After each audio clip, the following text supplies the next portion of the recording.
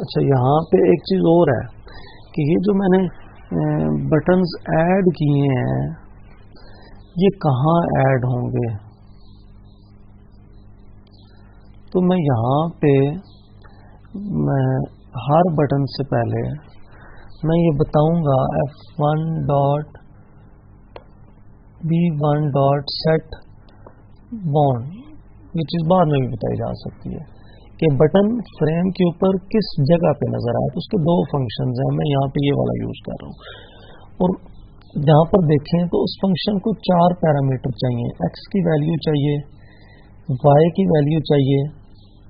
X اور Y کا مطلب ہے کہ اس بٹن کی فریم پہ پوزیشن کیا ہوگی, ایکس کوآرڈینیٹ کیا ہوگا اور وائی کوآرڈینیٹ کیا ہوگا. اور وڈتھ اور ہائٹ, اس بٹن کی وڈتھ کیا ہوگی اور ہائٹ کیا ہوگی. کیونکہ جیسا کہ ہم نے یہاں پہ بتایا نا کہ یہ جو لے آؤٹ مینیجر ہم نے تو کوئی یوز نہیں کیا, ہم نے خود لے آؤٹ مینیجر اس کا لے آؤٹ سیٹ کرنا ہے. تو اس کا مطلب ہمیں پھر یہ خود کرنا پڑ رہا ہے. تو اس لیے ہم یہاں پر سیٹ باؤنڈ کریں گے اور یہاں پہ میں ایکس کی ویلیو دے دیتا ہوں لائک 50 اور وائی کی ویلیو دے دیتا ہوں 100 اور اس کی وڈتھ میں کہہ دیتا ہوں 50 اور ہائٹ کہہ دیتا ہوں 20. تو یہ اچھا اس کے جو ایکس اور وائی کوآرڈینیٹ کو بھی جو ہمارے پاس جی یو آئیز ہوتی ہیں اس میں سمجھنے کی ضرورت ہے کہ جس طرح ہمارے پاس میتھ میں ایک ایکس ایکسس ہوتا ہے اور ایک وائی ایکسس ہوتا ہے, یہاں پہ بھی ایسا ہی ہوتا ہے کہ لائک یہ ہمارے پاس یہ ایکس ایکسس ہے, سوری وائی ایکسس ہے اور یہ ہمارے پاس ایکس ایکسس ہے. ٹھیک ہے, تھوڑا سا ڈفرینٹ ہے. وہاں پہ شاید ہمارے پاس یا اس جگہ پہ ہوتا ہے وائی کوآرڈینیٹ اور یہاں پہ پھر ہم نمبرز پلیس کر رہے ہوتے ہیں. میں اس کو کہہ دیتا ہوں کہ یہ وائی ٹی رہے, مجھے جسٹ نمبر شو کرنے ہیں کہ آپ فار ایگزامپل 20 ہے تو یہ 20 ہے, یہاں 40 ہونا چاہیے, یہاں 60 ہونا چاہیے, یہاں 80 ہونا چاہیے, یہاں 100 ہوگا. اسی طرح اس جگہ پہ وائی کی ویلیوز ہوں گی کہ لائک 20 40, تو یہ وائی کی ویلیوز ہوں گی.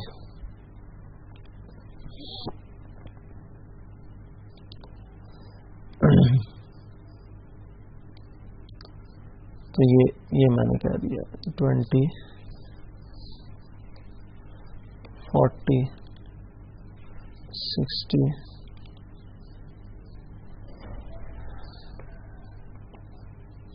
80 اور 100 اور اسی طرح آپ نے, تو یہاں پہ بھی یہی ہوگا. اس پہ ٹائم زیادہ لگ رہا ہے چلیں. تو یہ وائی اور میں نے اب کیا کہا ہے یہاں میں نے یہ کہا ہے ایکس کوآرڈینیٹ جو ہے وہ 50 ہے. ایکس کوآرڈینیٹ 50 کا مطلب ہے یہ یہاں پہ کہیں پہ اس جگہ پہ, یعنی کہ یہ یہاں سے سوری جو بٹن ہے اس کی ایکس کوآرڈینیٹ جو ہے وہ یہ ہوگا, یہ ایکس کوآرڈینیٹ ہے. تو ایکس کوآرڈینیٹ 50 کا مطلب ہے وہ اس جگہ پہ یہ, یعنی کہ ایکس اس کا 50 ہوگا اور وائی کوآرڈینیٹ اس کا 100 ہے. تو یہ وائی کوآرڈینیٹ, تو وائی کوآرڈینیٹ میں وہ یہاں پہ کہیں پہ جا کے جہاں پہ بھی اس کا 100 آ رہا ہوگا. تو وائی کا مطلب ہے اپ ڈاؤن کتنا کرنا ہے, ایکس کا مطلب ہے اسے ہم نے لیفٹ رائٹ کتنا کرنا ہے. تو میں نے ایکس 50 کہا ہے تو اس کا مطلب ہے یہ رائٹ ورڈز ہوگا 50 اور ایکس جو ہے وہ وائی جو ہے یہ ایکس ہے اور یہ وائی جو ہے یعنی کہ اس کی ورٹیکل پوزیشن اپ ڈاؤن بتائے گا کہ وہ کہاں پہ ہوگا. یہ اس کی وڈتھ تو رائٹ ہے, تو یہ اس کا ایک بٹن بن گیا. اسی طرح دوسرا بٹن ہے تو میں دوسرے بٹن کا بھی جو ہے وہ سیٹ کر دیتا ہوں اور پھر یہ تیسرے بٹن کا بھی سیٹ کر دیتا ہوں. اب میں وڈتھ اور ہائٹ تو سب کی سیم ہی رکھنا چاہتا ہوں. اب میں یہ چاہتا ہوں کہ یہ والا جو ہے نا وائی کوآرڈینیٹ ان کے چینج ہوتے رہیں, ایکس تو سیم رکھنا ہے میں نے. تو یہاں پہ میں اس کا وائی کوآرڈینیٹ 100 تھا تو اس کا میں 150 کر دیتا ہوں یا 200 اور کر دیتا ہوں اور اس کو میں 300 کر دیتا ہوں. تو یہ ہم اب فارم کا سائز, فریم کا سائز کیا رکھنا ہے. تو یہاں پہ یہ فریم کا سائز ہوگا. اس کو بھی دیکھیں دو پیرامیٹر چاہیے, وڈتھ اور ہائٹ. تو وڈتھ میں اس کو کہہ دیتا ہوں 800 اور ہائٹ میں اس کی رکھنا چاہتا ہوں, زیادہ رکھنا چاہتا ہوں تو 16 کہہ دیتا ہوں. اور یہ سب کچھ اب اس کی سیٹنگ کرنے کے بعد اب میں یہ چاہتا ہوں کہ یہ فارم ویزیبل ہو جائے. اب یہ سب کچھ بن گیا ہے لیکن ابھی ویزیبل نہیں ہے, تو مجھے ویزیبل کرنے کے لیے F1 ڈاٹ سیٹ ویزیبل, تو یہ فنکشن آ گیا دیکھیں, اور اس کو بولین چاہیے کچھ نہ کچھ, ٹرو یا فالس. تو میں نے اس کو ٹرو پاس کر دیا کہ وہ سیٹ ویزیبل ٹرو ہو جائے. اب ہم اسے ایگزیکیوٹ کرتے ہیں اور اس کی آؤٹ پٹ دیکھتے ہیں ذرا. تو یہ دیکھ لیں یہ جی یو آئی بن گئی ہے اور اس کی یہ 3 بٹن ہیں, چھوٹو بن گئے ہیں. تو چھوٹو بن گئے ہیں تو ہم اس کو ایک تو فریم کا سائز تھوڑا سا کم کرتے ہیں اور بٹن کا سائز ہم بڑھاتے ہیں. اس کو کلوز کیسے ہوگا, میں یہاں سے اس کو سٹاپ کرنا پڑتا ہے شاید. ٹائم بھی ایک تو ویسٹ ہوتا جا رہا ہے اور یہ بھی ضد کر گیا. تو بہرحال ہم اس کو یہاں سے ہم اس کا فریم کا سائز ایڈجسٹ کر سکتے ہیں, کم یا زیادہ بھی کر سکتے ہیں. میں فریم کا سائز کر دیتا ہوں 400 اور اس کو 800 اور بٹنز بڑے کر دیتا ہوں. میں کہہ دیتا ہوں 100, اس کی وڈتھ کر دیتا ہوں اور اس کو 40 ہائٹ کر دیتا ہوں تاکہ تھوڑا سا پرومیننٹ لگے. تو اب اگر ہم اس کو ایگزیکیوٹ کر کے دیکھیں تو یہ دیکھ لیں اب یہ فارم, ابھی بھی اس کی ہائٹ زیادہ ہے تو ہم ہائٹ اس کی مزید کم کر سکتے ہیں. تو اس طرح ہم اس کو بہتر بنا سکتے ہیں.